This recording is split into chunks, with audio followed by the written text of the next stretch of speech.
സ്വന്തം കുറ്റങ്ങളും ന്യൂനതകളും തിരിച്ചറിയണം. ഹായ് ഓൾ, എല്ലാവർക്കും ഒരിക്കൽ കൂടി അക്കാസ് ബ്ലോഗിൻ്റെ പുതിയ അധ്യായത്തിലേക്ക് സ്വാഗതം. നമ്മൾ പലപ്പോഴും മറ്റുള്ളവരുടെ തെറ്റുകളെയും കുറവുകളെയും കണ്ട് പരിഹസിക്കാൻ ശ്രമിക്കാറുണ്ട്. പക്ഷേ മറ്റുള്ളവരെ പരിഹസിക്കുക എന്നത് ഏറ്റവും അധമമായ ഒരു പ്രവൃത്തിയാണ്. മനുഷ്യന്റെ വളർച്ചയുടെ ലക്ഷണം സ്വന്തം തെറ്റുകളും ന്യൂനതകളും തിരിച്ചറിയാനും അവയെ അംഗീകരിക്കാനും കഴിയുന്നതിലാണ്.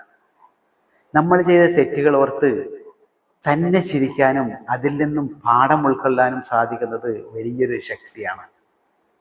എനിക്കെല്ലാം അറിയാം, എനിക്ക് തെറ്റൊന്നുമില്ല എന്ന മനോഭാവമുള്ളപ്പോൾ മറ്റുള്ളവരെ പരിഹസിക്കാൻ തോന്നും. അപ്പോൾ നമ്മൾ സ്വന്തം ഹൃദയത്തിൻ്റെയും മനസ്സിൻ്റെയും വാതിലുകൾ അടച്ചിടുകയാണ്. അറിവ് സ്വീകരിക്കുന്ന വഴികൾ നമ്മൾ തന്നെ തടയുകയാണ്. അറിവ് വളരാൻ, ഉള്ളിൽ ഒരു വിളക്ക് പോലെ തെളിയാൻ ഏറ്റവും ആദ്യം ചെയ്യേണ്ടത് സ്വന്തം തെറ്റുകൾ മനസ്സിലാക്കുക എന്നതാണ്.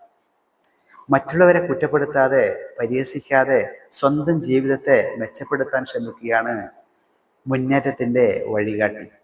ഓർക്കണം, സ്വയം പരിഹാസത്തിന് പാത്രീഭവിക്കുന്നത് അറിവിൻ്റെ തുടക്കമാണ്. സ്വന്തം ന്യൂനതകളെ സംബന്ധിക്കുമ്പോഴാണ് ആത്മവിശ്വാസവും ധൈര്യവും വളരുന്നത്. അതുകൊണ്ട് നമ്മിൽ ഓരോരുത്തരും ഒരു ചോദ്യം ചോദിക്കണം: ഞാൻ മറ്റുള്ളവരെ കുറ്റപ്പെടുത്താറുണ്ടോ? എൻ്റെ തെറ്റുകളിൽ നിന്നും പാഠം പഠിക്കാറുണ്ടോ? ജീവിതത്തിൽ വളർച്ച വേണമെങ്കിൽ സ്വന്തം കുറ്റങ്ങളും ന്യൂനതകളും തിരിച്ചറിയുക. അതാണ് അറിവിൻ്റെ ആദ്യപടിയായി മാറുന്നത്.